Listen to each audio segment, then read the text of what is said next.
So hello guys, అందరికీ welcome to Vizag furry babies. So రీసెంట్గా నేను పోల్ అయితే పెట్టాను కదా. So first time buyers, puppy బయర్స్కి ఏంటి పప్పీని ఎలాగైతే కేర్ చేసుకోవాలి ఇది అదే అని చెప్పాను కదా. ఒక్క నిమిషం, దీనికి చాలా అల్లరి కింద. సో ఫస్ట్ టైం తీసుకోవాలనుకున్న వాళ్ళు, సో ఫస్ట్ థింగ్ మీ ఈ హౌస్ ప్లేస్ అది చెక్ చేసుకోండి. సో మీది చిన్న హౌస్, చిన్నది ప్లేస్ అనుకుంటే లార్జ్ బ్రీడ్స్కి అయితే వెళ్ళొద్దు దయచేసి. జర్మన్ షెఫర్డ్ కానీ, రాట్వీలర్ కానీ, గోల్డెన్ రిట్రీవర్ ఇవన్నీ వద్దు, ఇవన్నీ మ్యాచ్ కాదు. చిన్న ప్లేసెస్కి ఎప్పుడైనా స్మాల్ సైజ్ బ్రీడ్స్కి వెళ్ళండి. షిట్జు, బీగిల్, పొమేరియన్, పూడిల్ ఇలా వెళ్ళండి. లార్జ్ బ్రీడ్స్ కొంచెం ఇంట్లోని ప్లేస్ ఎక్కువ. నెక్స్ట్ థింగ్ జర్మన్ షెఫర్డ్కి వెళ్ళాలనుకున్న వాళ్ళు మార్బుల్స్, టైల్స్ అలాంటివి ఉన్నప్పుడు కొంచెం చూసుకోవాలి. జర్మన్ షెఫర్డ్కి హిప్ కొంచెం వీక్ ఉంటుంది, సో మనం అది కొంచెం కేర్ చేసుకోవాలి. సో రఫ్ సర్ఫేస్లో ఉంచడానికి చూడాలి జర్మన్ షెఫర్డ్కి ఎప్పుడైనా సరే. And next first time buyers ఎప్పుడైనా సరే ఫస్ట్ థింగ్ మైండ్లో పెట్టుకోవాల్సింది, ఫుల్గా కమిట్మెంట్తో తీసుకోవాలి పప్పీని. అది కన్ఫామ్గా మేము పెంచగలము, చూడగలము అని ఒక కమిట్మెంట్. ఒక 15 years 10 years దాన్ని కేర్ చేయాలి, అది మనతో ఉంటుంది కాబట్టి. డెఫినెట్గా మనం ఏంటంటే ఫస్ట్ తీసుకున్న దగ్గర నుండి ఎండింగ్ వరకు మనతోనే ఉంటుంది కాబట్టి, సో ఒక ఫ్యామిలీ మెంబర్లా ట్రీట్ చేయాలి. జస్ట్ ఏదో ట్రై చేసి అలా ఉండిపోద్దంటే అవ్వదు, అది అలా ఉండలేవు, మనలాగా ఉంటాయి అవి. సో పెట్కి time to time vaccinations, food schedule కూడా మేము చెప్తాము, సో అలా ఫాలో అవ్వాలి. లార్జ్ బ్రీడ్స్కి వచ్చేసరికి మ్యాక్సిమం రాయల్ కెనాన్ ఇవే ప్రిఫర్ చేస్తాం, ఎందుకంటే కొంచెం హెల్తీగా బోన్ వెయిట్ అది కూడా బాగా వస్తుంది. అండ్ నెక్స్ట్ తీసుకున్న వాళ్ళు ఏంటంటే చాలామంది ఏదో వీడియోస్ చూసి ఇష్టపడి అలాగే తీసేసుకొని మళ్ళీ ఒక 2-3 daysకి చూడలేకపోతున్నామని రిటర్న్ చేయడం అలాంటివి వద్దు. పప్పీ అన్నది ఒక 10 years 15 years అది మనతో ఉంటుంది కాబట్టి లైఫ్ టైం కమిట్మెంట్. అది మీరు చూసి తీసుకోండి, లేదో సరదాకి తీసేసుకొని తర్వాత రోడ్డు మీద వదిలేయడాలు ఇలాంటివి చేయొద్దు, అది మనకే మంచిది కాదు. తర్వాత పప్పీ స్టార్టింగ్ 1 minute ఉండండి. సో పప్పీ ఏజ్లో స్టార్టింగ్ ఏంటంటే పప్పీకి టీత్ వస్తుంటాయి అన్నమాట. సో అది టీత్ రావడం కాదు, సారీ, దురదన్నది ఉంటుంది టీత్కి. సో అది ప్రతిదీ బైట్ చేస్తూ ఉంటుంది. ఒక 4-5 months, పప్పీకి 5 months ఏజ్ వచ్చే వరకు అది బైటింగ్ అయితే చేస్తుంటుంది ఇంట్లోని. అది చాలామంది, కొంతమంది తెలియని వాళ్ళు అది కరిచేస్తుంది, మంచిది కాదు, ఇది అది అనేసుకుంటారు. సో వాటికి టీత్ రావడం వల్ల ఆ ఏజ్లో అది అలా చేస్తుంది. ఇది వచ్చేసరికి నా పర్సనల్ పెట్, రీసెంట్గా పర్చేస్ చేశాను, జర్మన్ షెఫర్డ్ ఫీమేల్. సో దీంతో మీకు డైలీ వ్లాగ్స్ వస్తాయి, పప్పీని ఎలా చేసుకోవాలి, ఎలా కేర్ చేసుకోవాలి, నెక్స్ట్ ఇది ఎలా బిహేవ్ చేస్తుంది, ఎలా ఉంటుంది అన్నది మీకు ప్రతిదీ అప్డేట్ ఇస్తాను.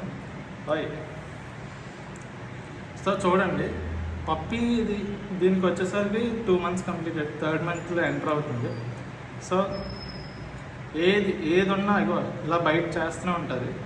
సో అదేం కాదు, 4-5 months తర్వాత ఆటోమేటిక్గా దీనికి ఈ మిల్కీ టీత్ అన్నవి పోయి కొత్త టీత్ వస్తాయి కదా, అప్పుడు కంప్లీట్గా స్టాప్ చేసేస్తుంది, అది ప్రాబ్లం ఏం కాదు. చాలామంది ఏంటంటే ఇప్పుడు ఇది వచ్చేసరికి జర్మన్ షెఫర్డ్ ఫీమేల్, ఇది నేను దగ్గర ప్రైస్ మెన్షన్ చేయను, కానీ చాలా ఎక్కువ కాస్ట్ పెట్టి తీసుకున్నా. నేను ఈ ఫీల్డ్లో ఉండి కూడా నేను ఆ ప్రైస్కి పెట్టి తీసుకున్నాను. ఏదైనా సరే క్వాలిటీ బట్టి ప్రైస్ అన్నది ఉంటుంది. చాలామందికి 10,000కి జర్మన్ షెఫర్డ్ కావాలి, 15,000 జర్మన్ షెఫర్డ్ అంటే లో క్వాలిటీ వస్తాయి. ఎప్పుడైనా సరే మీరు ఆ బడ్జెట్కి వెళ్ళాలనుకుంటే ఏదైనా సరే ఒరిజినల్ బ్రీడ్ తీసుకోండి, అంతేగాని తక్కువకి ఏవబడ్డ బ్రీడ్స్ తీసుకోండి. తర్వాత మీరు అనుకున్నట్టు చాలా అందరూ ఎక్కువ. ఒక్క నిమిషం కింద తీసేస్తాను పాడు.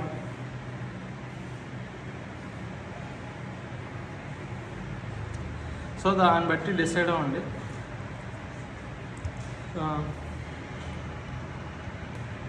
సో ప్రజెంట్ అయితే ఇదే గైస్. నేను మీకు డైలీ పప్పీ కోసం మీకు ఏంటన్నది మీకు డైలీ అప్డేట్ అయితే ఇస్తుంటాను. సో దీని పేరు వచ్చేసరికి బెల్లా. దీని పర్సనల్ అకౌంట్ కూడా ఉంటుంది, అది కూడా ఫాలో చేసుకోండి. మీకు డైలీ దీని యొక్క వ్లాగ్స్ అండ్ వీడియోస్ కూడా చేస్తుంటాను. మీకు పప్పీ పరంగా ఎలాంటి డౌట్ ఉన్నా ఏదున్నా నాకు కింద కామెంట్స్లో పెట్టండి. నేను డెఫినెట్గా మీకు క్లియర్ చేస్తాను మీ డౌట్స్. అండ్ నెక్స్ట్ పప్పీస్ కావాలని ఏదనుకున్నా నాకైతే కాంటాక్ట్ అవ్వచ్చు. ఏంటంటే క్వాలిటీ పరంగా కావాలనుకున్న వాళ్ళు మాత్రమే నాకు మెసేజ్ చేయండి.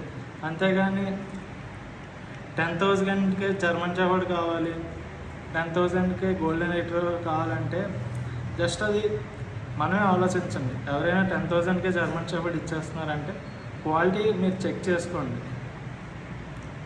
జర్మన్ షెపర్డ్ అంటే జర్మన్ షెపర్డ్లో వస్తేనే అది బాగుంటుంది. సో ఎప్పుడైనా సరే మీ బడ్జెట్ 10,000 అయితే 10,000కి ఏదైతే ప్యూర్ వస్తుందో అది తీసుకోండి. అంతేగాని 10,000 జర్మన్ షెపర్డ్ వచ్చేస్తుందని ఏదో బ్రీడ్ తీసేసుకుంటే, క్రాస్ బ్రీడ్ తీసుకుంటే అది పెద్ద జర్మన్ షెపర్డ్లో రాదు. చిన్నప్పుడు పోనీ అలాగున్నా పెద్ద జర్మన్ షెపర్డ్లో రాదు. అదే కాదు, లార్జ్ బ్రీడ్స్ మెయింటైన్ చేసుకోవచ్చు అనుకున్న వాళ్ళు మాత్రమే లార్జ్ బ్రీడ్కి వెళ్ళండి.